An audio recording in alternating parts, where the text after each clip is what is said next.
6번째 주일입니다. 우리가 하나님을 기억하면서 하나님께 겸손한 마음으로 예배를 드리기를 소망합니다. 잠시 기도하겠습니다.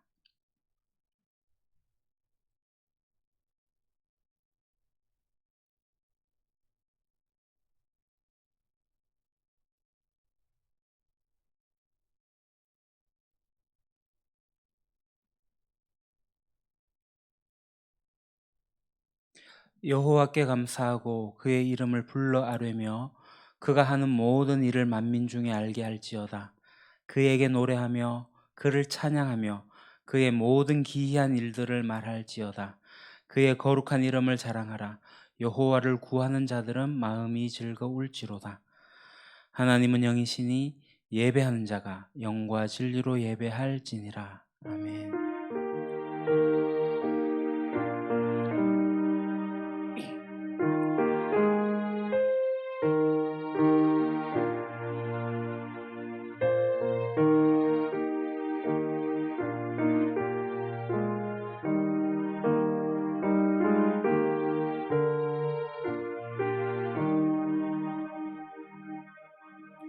어제나 오늘이나 영원토록 변함이 없는 사랑으로 우리를 돌보시는 하나님, 한 주간을 사는 동안에는 우리와 동행하시며 선하고 의로운 길로 인도하시고 거룩한 오늘 주일에는 기쁨과 평안 중에 주님께 나와 예배드리게 하시니 감사합니다. 주님과 함께하며 예배하는 복된 시간, 크신 사랑과 은총을 내려주셔서 저희들의 심령을 만족하게 하옵소서. 저희가 드리는 찬송과 예물은 하나님께 기쁨이 되기를 원하오며 우리가 올리는 기도는 향기와 같이 하늘 보좌에 상달되어 응답되기를 원하옵나이다. 예배의 시종을 주님께 맡겨오며 예수님의 이름으로 기원하옵나이다. 아멘. 다 같이 일어나셔서 영광의 찬양 5장으로 찬양드리겠습니다.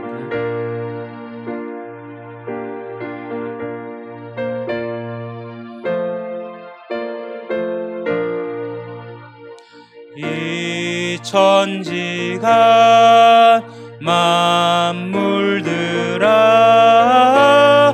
복 주시는 주 여호와 전능성부 성자 성령 찬송하고 찬송하세. 아멘. 겸손히 머리를 숙여 고백의 기도를 드리겠습니다. 전능하신 하나님, 무릇 지킬 것보다 내 마음을 지키라 하셨으나 저희들의 마음은 어리석고 조급하고 완악하여 실수가 많았습니다. 말에 실수가 없는 자가 온전한 자라 하셨으나 저희들은 지난 한 주간 말에 실수가 너무 많았습니다. 형제를 비방하며 하나님께 원망하는 말을 많이 하였습니다. 듣기는 속히하고 말하기는 더디하라 하신 주님의 명령과 반대로 행했습니다. 다른 사람의 말은 끝까지 듣지 못하여 오해를 했고 내 중심의 생각은 조급하게 표현하여 이웃에게 상처를 남겼습니다. 경솔하게도 수많은 말을 입 밖에 내며 조급한 약속을 한 것이 많았으나 실천에 옮기는 것은 극히 적었습니다. 주님, 이 모든 어리석음과 허물을 용서해 주시고 이제부터는 말과 행함에 지혜로운 자가 되게 하여 주옵소서. 예수님의 이름으로 이 고백의 기도를 드립니다. 아멘. 사함의 말씀입니다. 그들이 듣고 혹시 각각 그 악한 길에서 돌아오리라. 그리하면 내가 그들의 악행으로 말미암아 그들에게 재앙을 내리려 하던 뜻을 돌이키리라. 그러므로 이제 그리스도 예수 안에 있는 자에게는 결코 정죄함이 없느니라. 아멘. 사도신경으로 우리의 신앙을 고백합니다. 나는 전능하신 아버지 하나님 천지의 창조주를 믿습니다. 나는 그의 유일하신 아들 우리 주 예수 그리스도를 믿습니다. 그는 성령으로 잉태되어 동정녀 마리아에게서 나시고 본디오 빌라도에게 고난을 받아 십자가에 못 박혀 죽으시고 장사된 지 사흘 만에 죽은 자 가운데서 다시 살아나셨으며 하늘에 오르시어 전능하신 아버지 하나님 우편에 앉아 계시다가 거기로부터 살아있는 자와 죽은 자를 심판하러 오십니다. 나는 성령을 믿으며 거룩한 공교회와 성도의 교제와 죄를 용서받는 것과 몸의 부활과 영생을 믿습니다. 아멘. 성시교독 찬송가 뒤편에 있는 교독문 97번 청년주일입니다. 교독문 97번 청년주일. 찬송가가 없으신 분들은 앞에 화면을 보셔도 되겠습니다. 같이 교독하겠습니다. 너는 청년의 때에 너의 창조주를 기억하라. 곧 공고한 날이 이르기 전에 해와 빛과 달과 별들이 어둡기 전에 청년이여 내 어린 때를 즐거워하며 내 청년의 날들을 마음에 기뻐하여 마음에 원하는 길들과 내 눈이 보는 대로 행하라.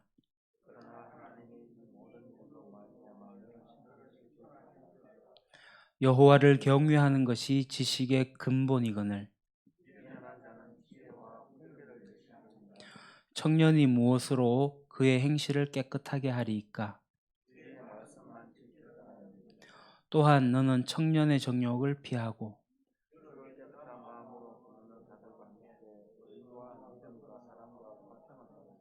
주의 권능의 날에 주의 백성이 거룩한 옷을 입고 즐거이 헌신하니 아멘. 찬양의 찬양 314장 찬양하시면서 봉헌하도록 하겠습니다.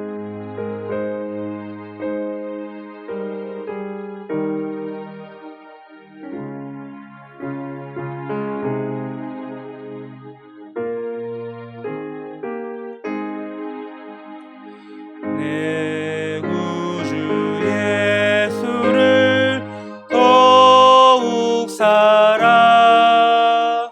엎드려 비는 말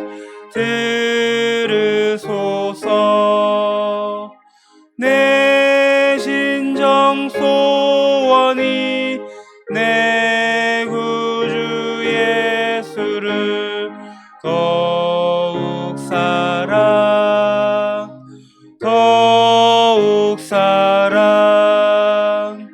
이전에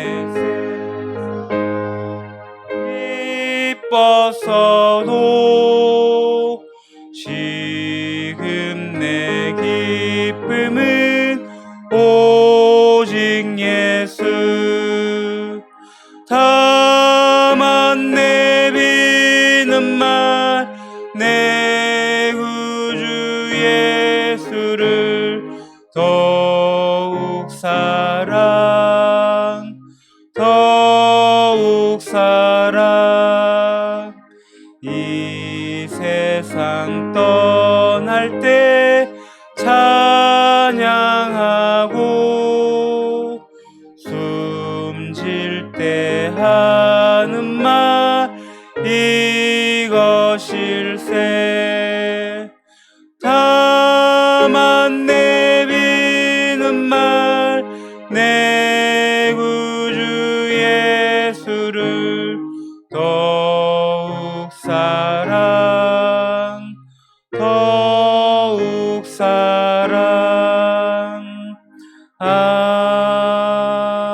아멘. 예, 자리에 앉으시고 이 시간에 박진택 집사님 기도 인도하시겠습니다.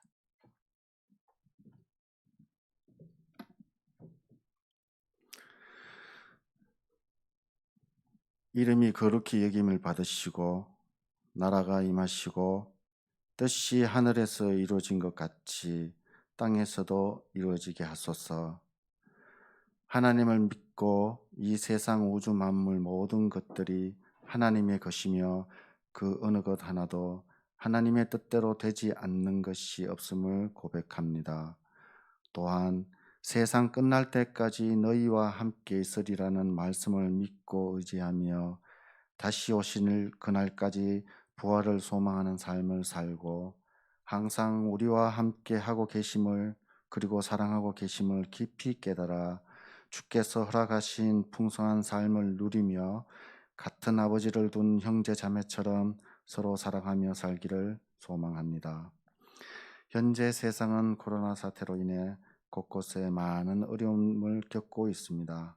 이럴 때일수록 문제들에 흔들리지 않고 하나님께 집중하여 그 진리와 순리를 깨달아 하루하루를 살아갈 수 있는 지혜와 용기를 허락하여 주시옵소서.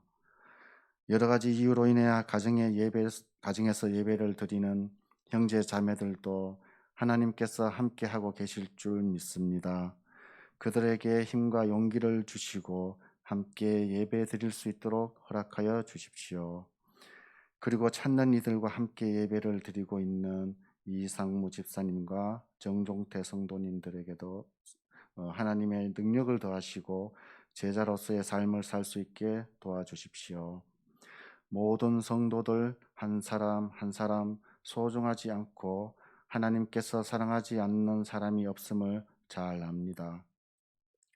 다양한 모습으로 하나님을 섬기고 살아가는 형제 자매들을 기억하시고 축복하여 주십시오. 마지막으로 교회 행사 준비와 교육 시간에도 하나님의 뜻이 이루어지시고 이름이 거룩히 여김을 받는 현장이 되길 소망합니다. 이 땅에 건강한 하나님의 교회를 꿈꾸며 누군가의 사랑과 수고로 우리 교회가 자라온 것처럼 하나님의 교회를 세우는 일에 우리의 마음과 물질이 사용되길 소망합니다. 이 모든 나라와 권세와 영광이 영원히 하나님의 것임을 고백하며 예수님의 이름으로 기도드립니다. 아멘.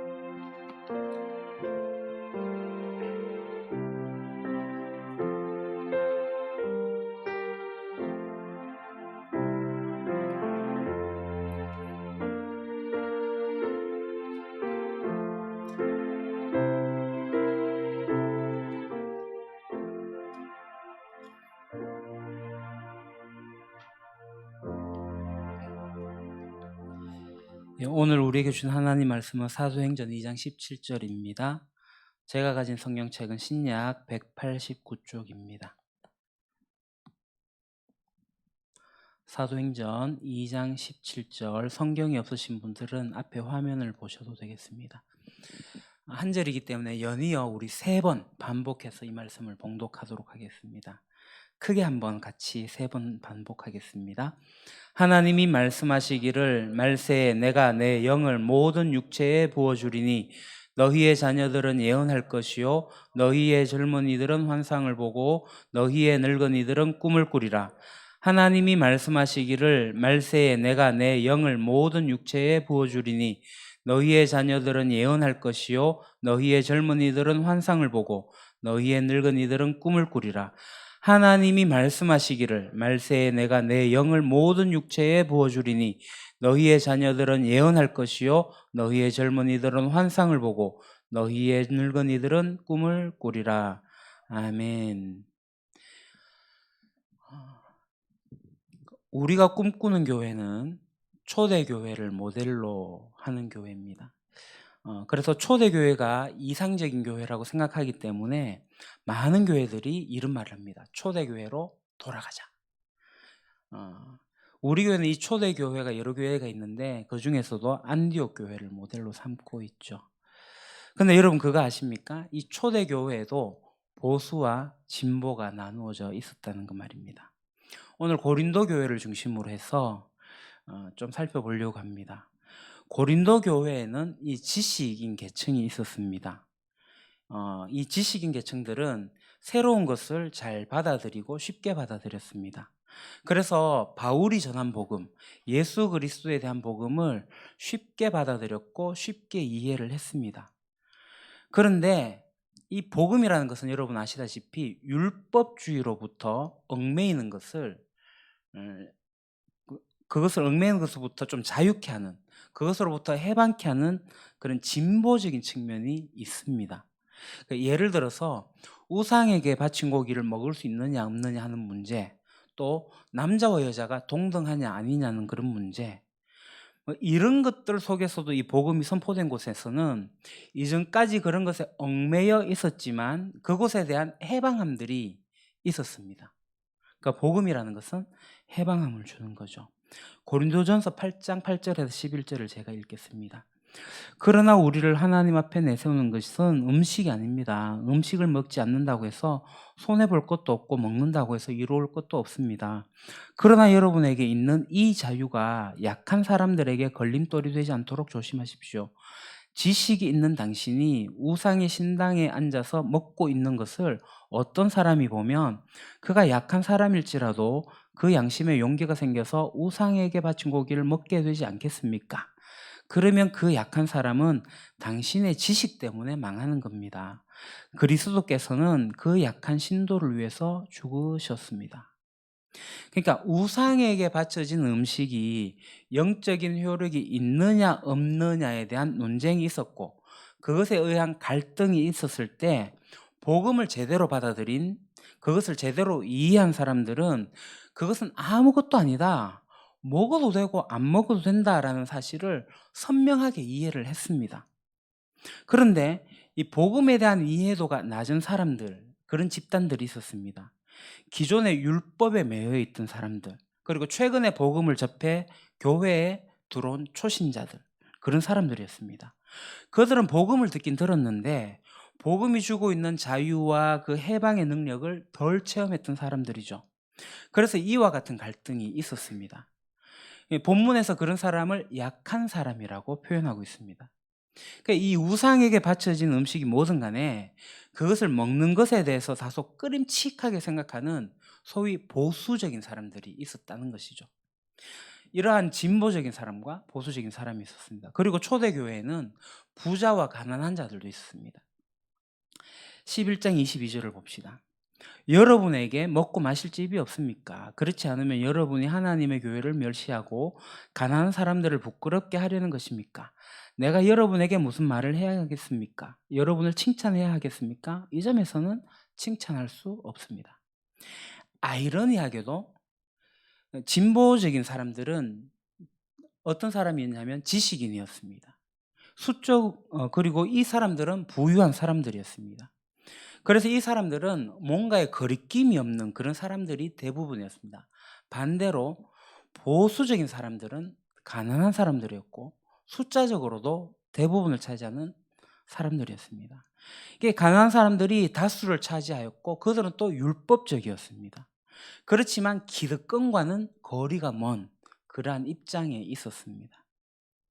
오늘 11장 전체를 보게 되면요. 고린도전서 11장에 보게 되면 부자들은 시간이 많아요.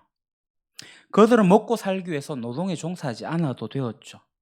그러다 보니까 교회의 주요 자리를 차지하게 됩니다. 그러니까 당신은 오늘처럼 모이는 이런 교회가 아니라 가정교회였는데요. 그 가정교회에 일찍 참여할 수 있었습니다. 여러분들이 잘 이해하셔야 할 것은 뭐냐면 교회는 오늘처럼 빨간 날에 모이는 게 아니라 안식일이 지난 그 다음 날에 모였습니다. 안식 후 첫날.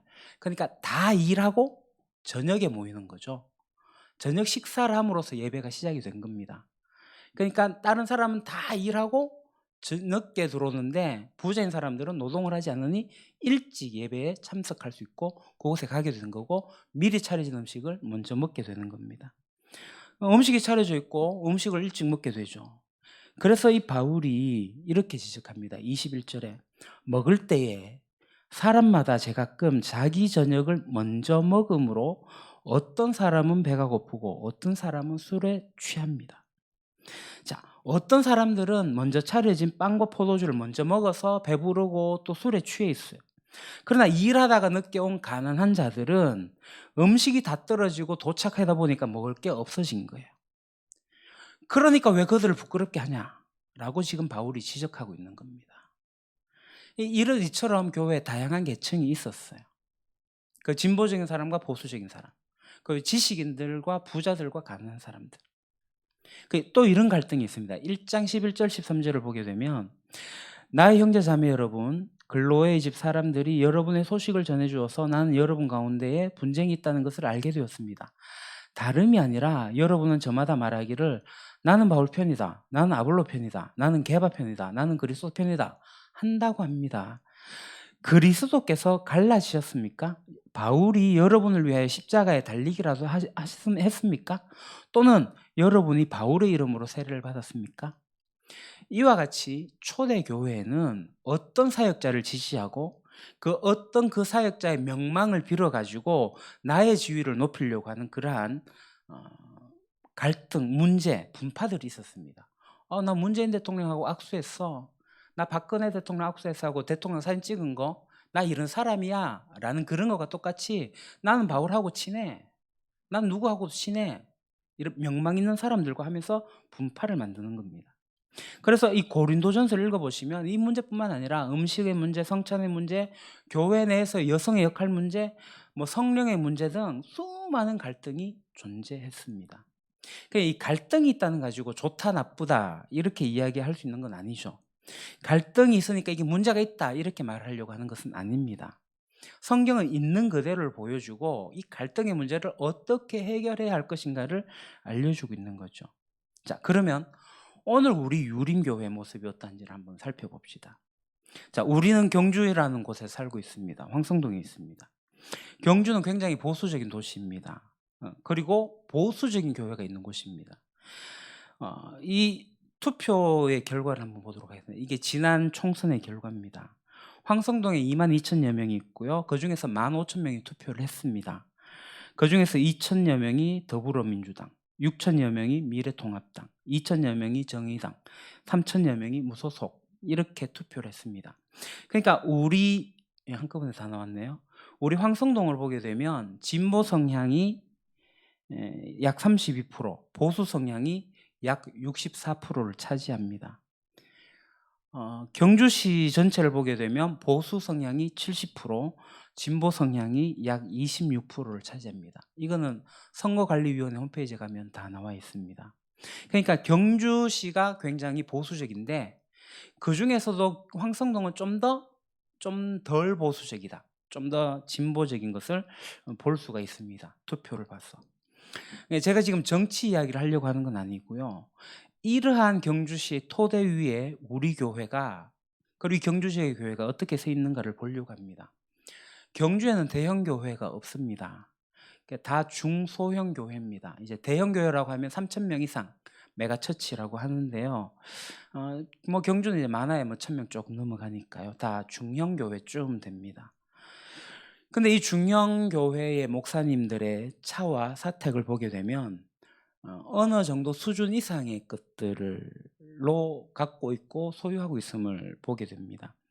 그래서 그분들의 설교를 이렇게 들어보면 그분들이 일부러 기득권층을 대변하려고 하는 것은 아니지만 그분들이 이미 기득권층이 되어 있기 때문에 자연스럽게 기득권층의 뉘앙스가 흘러나오는 메시지, 사회적 이슈를 이야기하게 될 때 기득권층의 메시지를 전하고 있다는 겁니다. 그럼 교회가 어떤 일이 벌어질까요? 이 보수적인 교회에서 보수적인 설교를 듣게 되면 많은 사람들이 좋아라 합니다. 그러나 다소 진보적인 사람들이 교회 안에 머물러 있기 때문에 그들이 교회 안에 머물러 있기가 힘들어집니다. 실제로 그렇습니다. 그래서 많은 사람들이 교회를 떠나기도 하고 교회를 외면하기까지도 하는 일이 벌어지고 있습니다. 여러분 경주 지역의 어느 교회라도 한번 찾아가 보십시오. 대부분의 연령대가 어느 때의 연령대인지 한번 보십시오. 다 지긋하신 어르신들이 자리를 차지하고 있습니다. 젊은 사람들이 교회 안에서 버티지 못한 모습이 오늘 교회에 있습니다. 오늘 청년주일인데요. 우리 지금 청년들이 한 명도 없습니다. 앉아있는 사람 중에. 경주 지역의 교회에서 청년들이 떠나가고 있습니다. 이런 상황에서 교회를 하고 있는 거예요. 그래도 우리는 이 교회를 떠나게 되었거나 교회를 외면하고 있는 분들도 교회를 떠났지만 주님께 돌아올 수 있는 길을 열어야 되지 않겠는가. 주님께 돌아갈 수 있는 교회가 되어야 되겠다라는 생각을 하게 됩니다. 그러니까 인생의 참된 의미는 정말 복음을 선명하게 이해하는데 그래서 하나님을 바로 찾아야 되는데 오늘날의 교회의 모습들이 걸림돌이 되어가지고 하나님을 찾게 하는 게 아니라 하나님을 찾지 못하게 막아버리니 우리 교회는 그러지 말아야 되겠다. 우리 교회는 하나님을 선명하게 찾을 수 있도록 도와줘야 되겠다라고 하는 것입니다. 또한 신앙을 찾기 위해서 교회를 찾아다니는 사람들이 있습니다. 또는 교회를 아예 떠나서 가나안 성도, 나 교회 안 나가 라는 성도들이 있습니다. 그들을 저는 성도라고 부르긴 좀 힘듭니다. 공동체를 떠나가지고 신앙생활을 할 수가 없거든요. 그래서 우리 교회가 정말 진짜 교회, 성경이 말하고 있는 교회, 건강한 진실한 공동체가 되어야 되겠다. 그러니까 우리 교회가 그것을 추구하는 거죠. 그래서 이번 달의 주제 설교가 제목이 뭔지 아십니까? 슬기로운 공동체 생활입니다. 그래서 제가 5월 첫째 주부터 오늘 셋째 주까지 공동체에 대한 설교를 하고 있습니다. 이 공동체는 누구나 쉽게 찾아올 수 있는 그런 공동체가 되어야 됩니다. 그러면 우리 교회에 숙제가 없습니까? 있죠. 자세히 우리 교회를 들여다보면 몇이 되지도 않지만 굉장히 다양한 모습이 있습니다. 우리에게도 세대 간의 차이가 있습니다. 보시죠. 이게 작년 19년도 4월 달에 찍은 전교인 사진입니다. 올해도 찍어야 되는데 아마 7월 달에 찍을 것 같습니다. 우리 교회는요, 이렇게 나눠집니다. 1반의 어르신들의 세대, 그리고 2, 3반의 중장년의 세대, 4반의 청년 세대, 그리고 다음 세대 어린이 몇몇이 있습니다. 아시다시피 2, 3반의 중장년 세대가 대세를 이루고 있습니다. 그래서 50대 전후의 사람들이 우리 교회를 찾아오게 되면 우리 교회는 적응하기가 쉬운 그러한 형태를 갖고 있습니다. 그러나 이 30대의 청년들이 우리 교회에 오게 될 때 뭔지 모를 거리감을 느끼게 될 거고 적응하지 못하게 될 겁니다. 새로 찾아온 청년들 말고 우리 교회 청년들이 얼마만큼 우리 교회에 잘 적응할 수 있겠습니까? 그래서 청년들을 잘 배려해야 합니다. 또 이런 세대 차이 말고도 우리는 다른 차이들도 있습니다. 우리 교회 구성원들을 보게 되면 홀로 신앙생활 하시는 분들도 있고요. 미혼도 있고요. 기혼 가정이지만 자녀가 있는 분과 없는 분도 있고요. 배우자와 사별하신 분들도 있고요. 다양한 배경들을 가지고 있습니다. 그래서 이런 다양한 배경 가운데 우리가 있어야 될 것은 바로 이겁니다. 배려. 내 아내가 세상에서 가장 예쁘다라는 말은 집에서 해야 됩니다. 우리 남편 최고야. 집에서 하셔야 됩니다. 물론 그것을 교회에서 한다고 해가지고 나쁜 것은 아닙니다. 그렇게 하는 것도 사랑으로 용납해 줘야 됩니다. 무슨 말인지 아시겠죠? 교회에는 배려도 해줘야 되고 그렇할지라도 용납도 해줘야 됩니다. 이것이 없으면 건강하지가 않습니다. 그러니까 우리 교회는 이런 차이만 아니라 정치적 차이도 있습니다. 그러니까 나이가 젊다고 다 진보적이고 연세가 많다고 다 보수가 아니죠. 그러니까 더 세심하게 살피고 서로에 대해서 서로 배려해야 한다는 겁니다. 그 외에도 학력의 차이가 있고 수입의 차이가 있고 사회적 계층의 차이가 있을 수 있습니다. 그래서 제가 아직까지도 고민이 되는 것은 우리 교회가 이런 차이를 있으면서도 사회적인 약자, 소외된 계층들이 우리 교회에 찾아오지 못하고 있다는 것을 안타까워합니다. 사회적 약자들, 소외된 계층들, 그들에게는 우리 교회가 여전히 아직까지도 높은 벽을 가지고 있습니다. 장애인이나 이주민들이나 선뜻 우리 교회에 오지 못할 겁니다. 그러니까 다양함이 우리들 가운데 있습니다. 그래서 욕심 같지만 저는 이 모든 사람들이 다 주님께로 돌아올 수 있는, 그래서 이 모든 사람들이 그리스도 예수 안에서 하나가 될 수 있는 교회를 꿈꾸고 있습니다. 여러분도 그러하십니까? 이 꿈이 하나님의 꿈이고 저의 꿈이고 우리 모두의 꿈이 되어야 합니다. 그럼 우리가 어떤 노력을 해야 됩니까? 바울은 고린도 교회에 이렇게 가르칩니다. 8장 4절. 그런데 우상에게 바친 고기를 먹는 이를 두고 말하면 우리가 알기로는 세상의 우상이란 것은 아무것도 아니고 오직 하나님 한 분밖에는 신이 없습니다. 바울이 먼저 이 진리에 대해서는 타협하지 않았습니다. 진리라는 것은 다수결로 결정되는 게 아닙니다.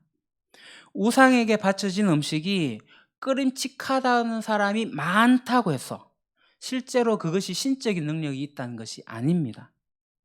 우상은 아무것도 아니고 따라서 우상에게 바쳐진 제물도 아무것도 아니라고 합니다. 이것은 명백한 진리입니다. 그런데 바울은 이것을 강요하지 않습니다. 8장 9절에서 11절. 그러나 여러분에게 있는 이 자유가 약한 사람들에게 걸림돌이 되지 않도록 조심하십시오. 지식이 있는 당신이 우상의 신당에 앉아서 먹고 있는 것을 어떤 사람이 보면 그가 약한 사람일지라도 그 양심의 용기가 생겨서 우상에 바친 고기를 먹게 되지 않겠습니까? 그러면 그 약한 사람은 당신 지식 때문에 망하는 것입니다. 그리스도께서는 그 약한 신도를 위해 죽으셨습니다. 이 말씀에도 당시에 자유롭고 진보적인 그런 부자인 그리스도인들의 특징이 나오고 있죠. 돈이 많고 인맥도 많아서 파티에 많이 초대를 받아요. 우상의 신전에도 초대를 받게 돼요. 그러니까 우상이 아무것도 아니니까, 우상에 바쳐진 음식 이것도 아무것도 아니니까 마음껏 먹을 수 있다라고 생각해서 먹었습니다.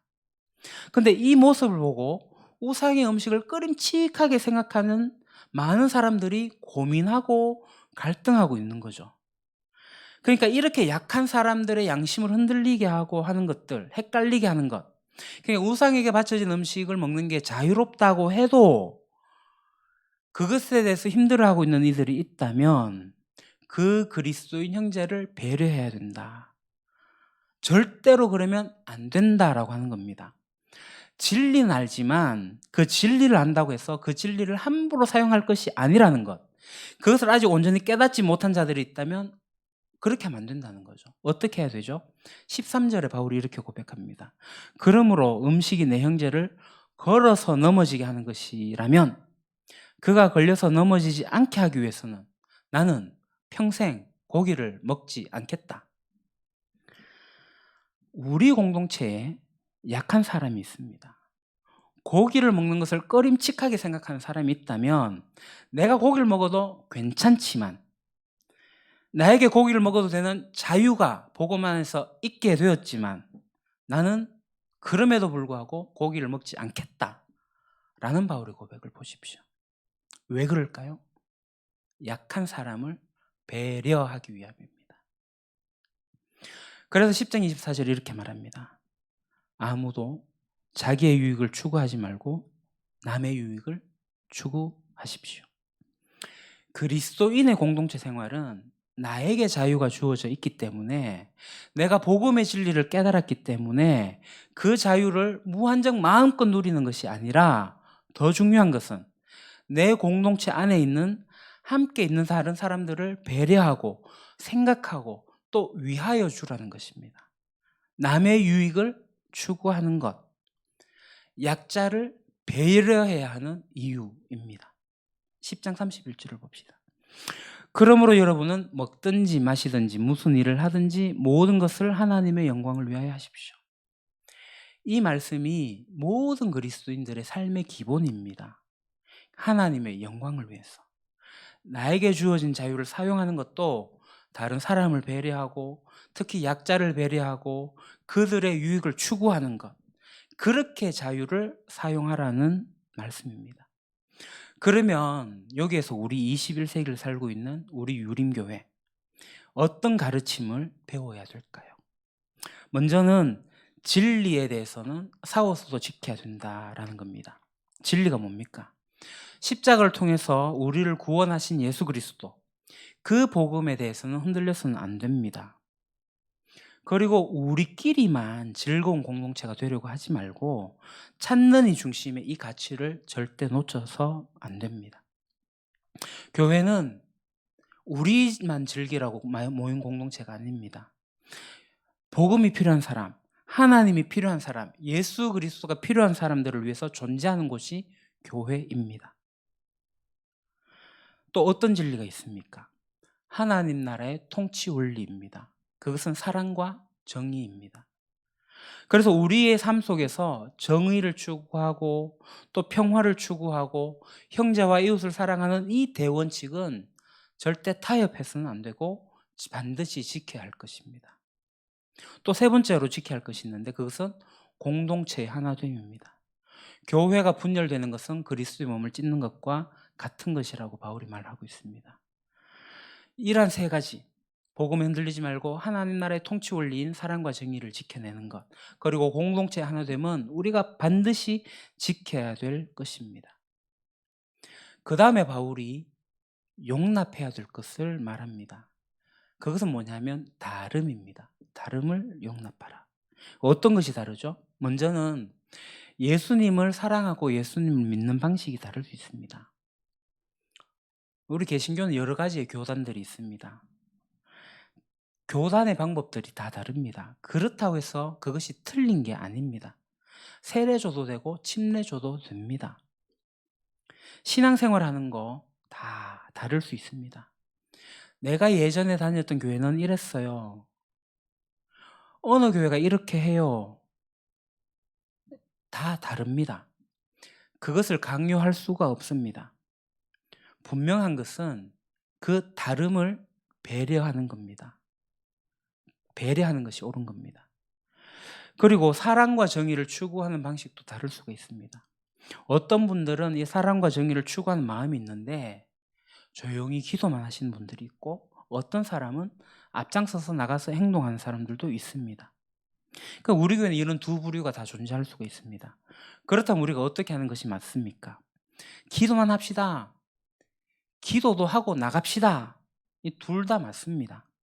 그러니까 함께 추구하는 것이 있다면 그 진정성을 인정해주고, 또 그리고 그것을 기다려주고, 조금씩이라도 공통의 분모를 찾아가면서 서로를 용납하는 그런 것들을 배워나가야 됩니다. 그러니까 배워나가면서 서로를 존중하면서 하나님이 기뻐하시는 모습을 찾아야 됩니다. 그리고 세 번째로 공동체에 헌신하는 크기와 차이가 다를 수 있습니다. 어떤 분들은 모든 예배 모임에 다 참여하기도 하고, 어떤 분들은 봉사에까지 참여하기도 하지만, 어떤 분들은 일주일에 단 한 번 주일 예배만 참석하는 경우도 있습니다. 어떻게 해야 됩니까? 기다려야죠. 그들이 부담이 되지 않도록 배려하면서 기도하는 가운데 우리 모두가 함께 주님께서 기뻐하는 공동체가 될 수 있도록 기다려야 됩니다. 천천히 찾아가야 됩니다. 난 수요기도에 나왔는데 너 안 나와? 너도 나와야지. 강제하는 것이 아니라 그가 그렇게 될 수 있도록 기다려주는 겁니다. 내가 이런 봉사를 하고 있는데, 내가 교회당 와서 청소하고 있는데 와 너는 안 해? 나무랄 게 아니라 그럴 수밖에 없으니 기다려야 됩니다. 그가 그렇게 할 수 있도록. 근데 문제는 어떤 것은 싸워서라도 지켜야 하는 건데, 어떤 것은 참고 배려해야 된다고 했습니다. 이거 어떻게 판단하죠? 그것은 바로 성경을 기준으로 판단해야 됩니다. 성경 위에 절대적인 것은 없습니다. 하나님의 말씀, 하나님의 가르침 이외에 절대적인 것은 없습니다.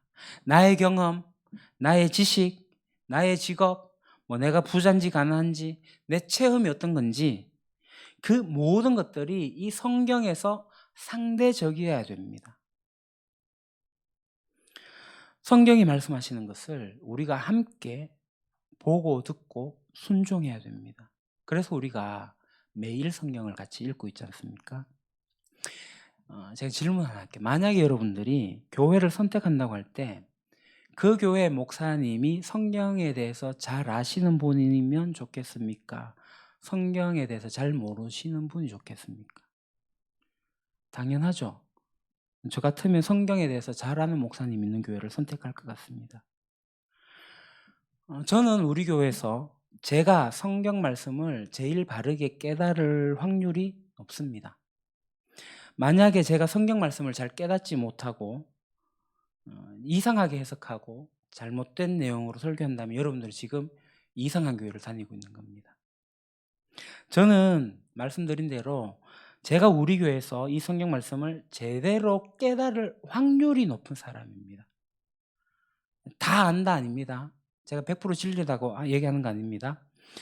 그러니까 목사가 깨달은 성경이 절대로 옳지 않습니다. 목사가 틀릴 수 있습니다.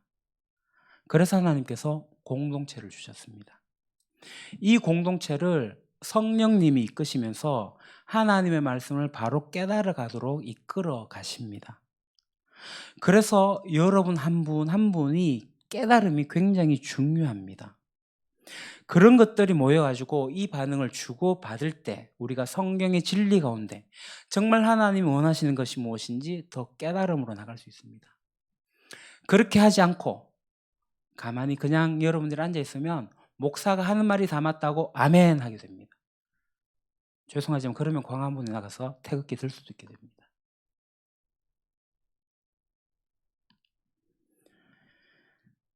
여러분이 성경을 읽으셔야 됩니다. 목사가 하는 말이 100%다 맞다 인정하지 마십시오. 저도 틀릴 수 있습니다. 그러나 저는 진리를 찾기 위해서 성경을 읽고 성령에 민감하려고 노력합니다. 여러분도 그렇게 하셔야 됩니다. 그래서 저는 이렇게 약속을 드릴 수 있습니다. 나를 따르라 이런 게 아니라 함께 말씀 공부하고 그 뜻을 함께 묻고 또 함께 우리 공동체를 향한 하나님 뜻을 같이 찾아서 함께 걸어갑시다. 이렇게 정중하게 부탁을 드립니다. 그 가운데 우리가 정말 따라야 할 이 성경의 진리를 바르게 깨닫고 살아가는 공동체, 하나님의 말씀 위에 바로 서는 공동체, 목사가 가자고 하니까 목사가 시키니까 가는 그런 공동체가 아니라 각자가 하나님의 말씀을 받고 그 말씀을 깨닫고 각자가 제사장으로서 하나님 앞에 나아가서 있는 사람, 그래서 그들이 연합해서 성숙해서 하나님께 순종함으로써 공동체를 만들어가는 그러한 교회, 우리 교회가 되면 좋겠습니다. 결론적으로 말씀드리겠습니다. 저는 앞으로 20여 년이 지나면 은퇴랍니다. 20년이 지나고 30년이 지나면 저는 구시대의 사람이 됩니다. 할아버지 할머니가 되겠죠. 그러나 우리 교회는 구시대의 교회가 되지 않도록, 할아버지 할머니만 남아있는 교회가 되지 않기를 꿈꿉니다. 계속해서 믿음의 세대가 끊이지 않는 교회가 되기를, 그것은 주님께서도 원하시는 것이고 우리도 그런 것을 꿈꿉니다. 어떻게 가능할까요? 주일학교 잘하면 됩니까? 성경은 이렇게 말씀하십니다. 오늘 본문이죠. 사도행전 2장 17절. 하나님께서 말씀하신다. 마지막 날에 나는 내 영을 모든 사람에게 부어주겠다. 너희의 아들들과 너희의 딸들은 예언을 하고 너희의 젊은이들은 환상을 보고 너희의 늙은이들은 꿈을 꿀 것이다. 아멘. 제가 40이 넘어가니까 옛날 이야기하는 게 그렇게 재밌습니다. 엊그제도 목요일에 중고등학교 신앙생활했던 중앙교회 친구들과 함께 2시간 반을 만나서 이야기를 했는데요. 2시간 넘게 옛날 이야기만 했습니다. 그런데 저는 더 나은 미래를 꿈꾸는 옛날 이야기하는 목사가 아니라 꿈을 이야기하고 하는 목사가 되고 싶습니다. 이 30년 후에 우리 2, 3반 다 어르신들이 될 텐데 그때 가서 옛날 이야기만 하는 게 아니라 내 생이 얼마 남지 않았지만 주님 오실 날을 꿈꾸면서 내 자식과 내 자식의 자식들에게 어떻게 하나님을 꿈꾸고 하나님 나라를 살아갈 건지 그 꿈에 대해서 이야기하면 좋겠습니다. 그래서 주님께서 기뻐하시는 교회, 성령님이 이끄시는 성령 충만한 교회, 그래서 꿈꾸는 교회가 되기를, 꿈꾸는 노년이 되기를 소망합니다. 이 30년 후에 정말 매력적인 할아버지와 매력적인 할머니로 우리가 설 수 있을까요? 경청하고 이해하고 존중하고 배려하고 우리의 다음 세대들이 성장하고 결혼하고 또 다음 세대를 바라보면서 그 세대들이 나를 본받을 수 있는 어른, 그것을 이어가기를 소망합니다. 어떻게 가능하죠? 사도행전 2장 17절에서 말씀합니다. 나는 내 모든 영을 모든 사람에게 부어주겠다. 그리하면 너희의 늙은이들은 꿈을 꿀 것이다. 우리 유림교회가 성령 충만한 교회, 그래서 함께 멋지게 늙어가는 그런 아름다운 꿈을 꾸는 그런 공동체가 되기를 함께 기도하고 함께 손잡고 걸어가고 또 천천히 기다려주고 배려하고 존중하면서 그렇게 함께 걸어가기를 소망합니다. 기도하겠습니다. 하나님,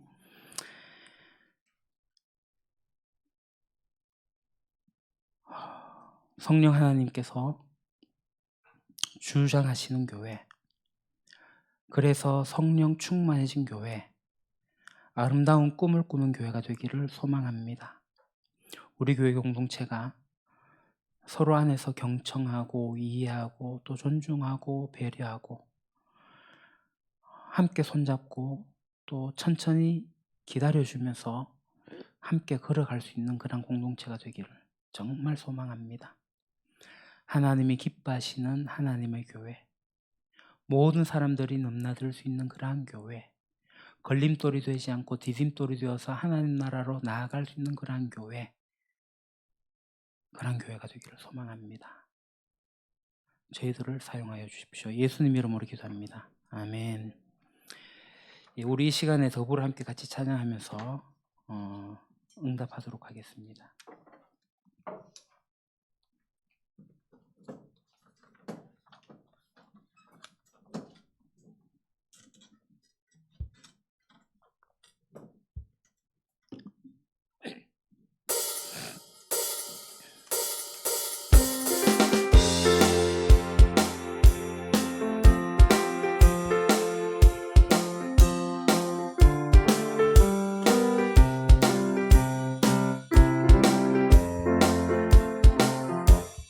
더불어 함께 이 길을 가네. 혼자라면 외롭고 힘들었으리길. 더불어 함께 이 길을 가네. 혼자라면 거칠고 못하게 살아가.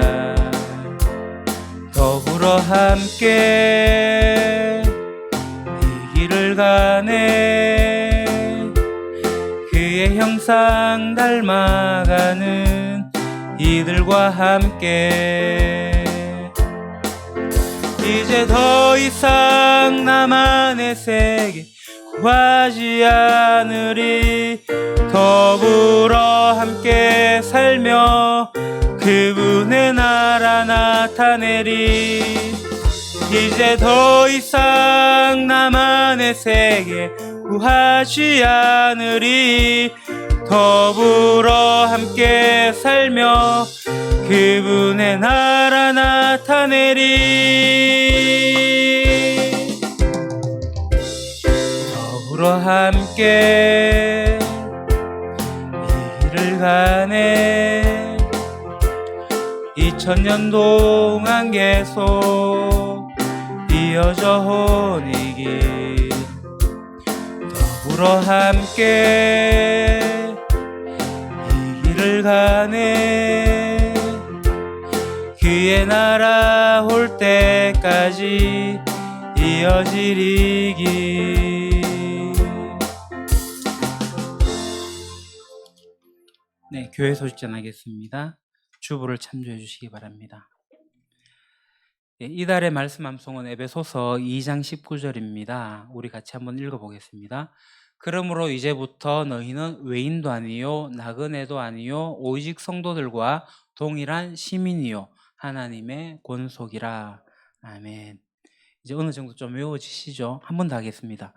그러므로 이제부터 너희는 외인도 아니요 나그네도 아니요 오직 성도들과 동일한 시민이요 하나님의 권속이라. 아멘.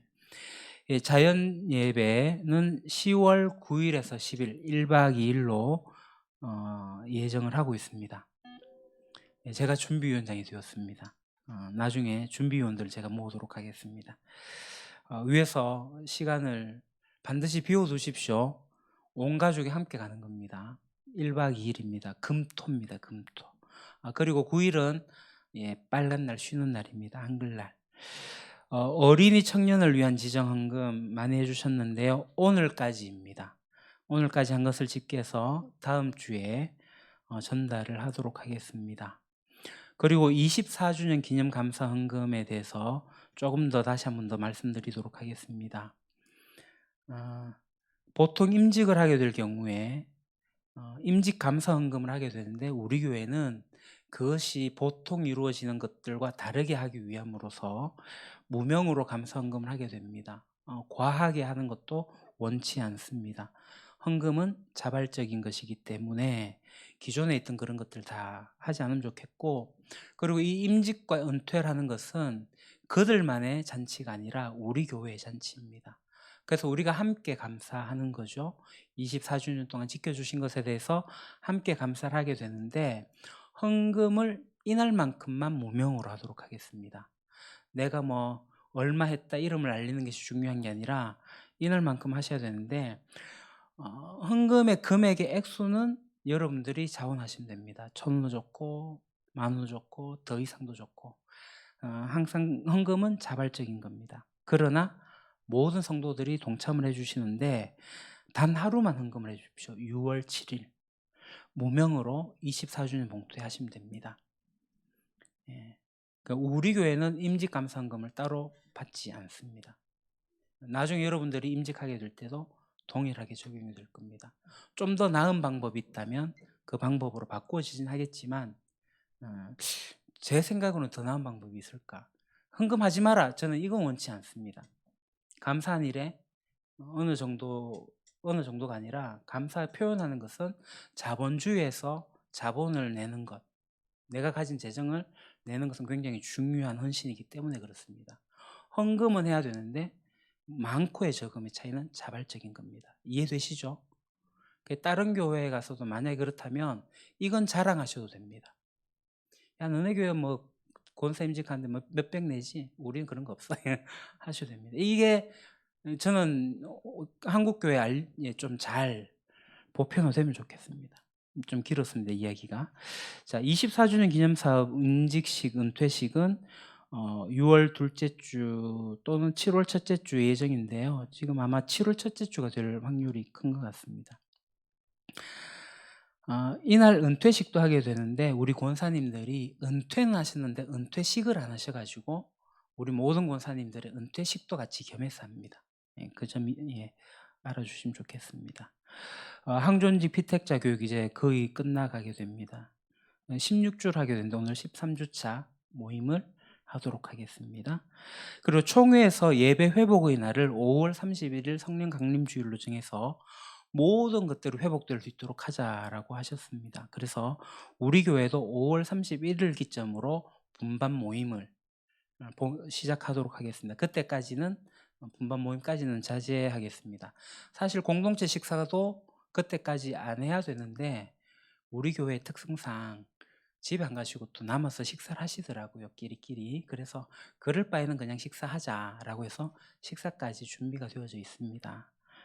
조심해서 식사를 개별적으로 하시면 되겠습니다. 오늘 안 보이시는 분들이 있죠. 이상무 집사님과 정종태 성도님 동기 모임으로 출타 중에 있습니다. 충주가 아니라 지금 문경에 가 있는 것 같습니다. 네.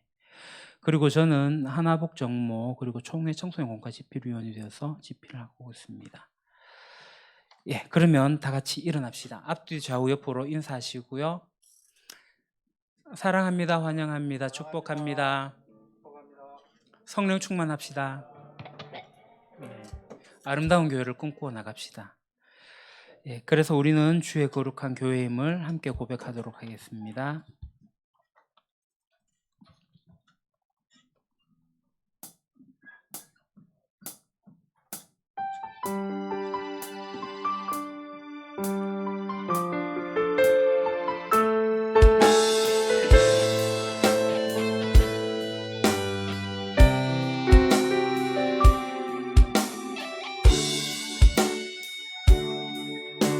우리는 주의 거룩한 보혈로 세워진 살아 숨쉬는 교회,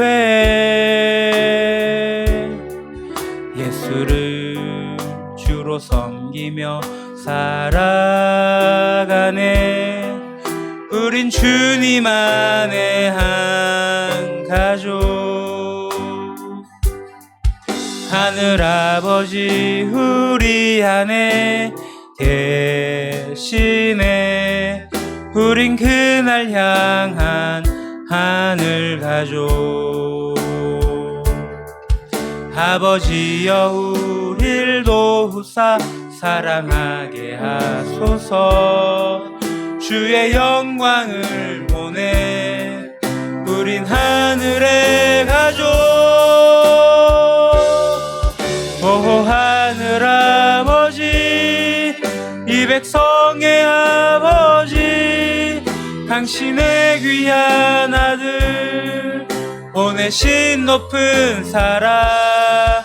오 하늘 아버지, 이 백성의 아버지, 하늘가족교회 통하여 이 땅의 백성 고치소서. 이 땅의 교회 치유와 회복 하나됨을 경험하게 하소서. 드러내게 하소서. 하늘가족교회 통하여 이 땅의 모든 백성 깨달을 수 있도록 돌아오게 하소서. 오 하늘 아버지, 이 백성의 아버지, 당신의 귀한 아들 보내신 높은 사랑. 오 하늘 아버지, 이 백성의 아버지, 유림가족교회 통하여 이 땅의 백성 고치소서.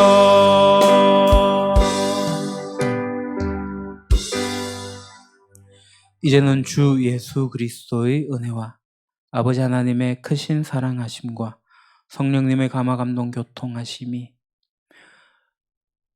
우리 유림교회가 성령 충만한 교회, 그래서 함께 멋지게 늙어가는 아름다운 꿈을 꾸는 그러한 공동체가 되기를 소망하고, 그래서 함께 손잡고 걸어가고 천천히 기다려주고 또 서로 배려하고 존중하면서 함께 걸어가기로 다짐하는 여기에 모인 주의 백성들, 우리 유림교회 위에 영원토록 함께 하시기를 간절히 축원하옵나이다.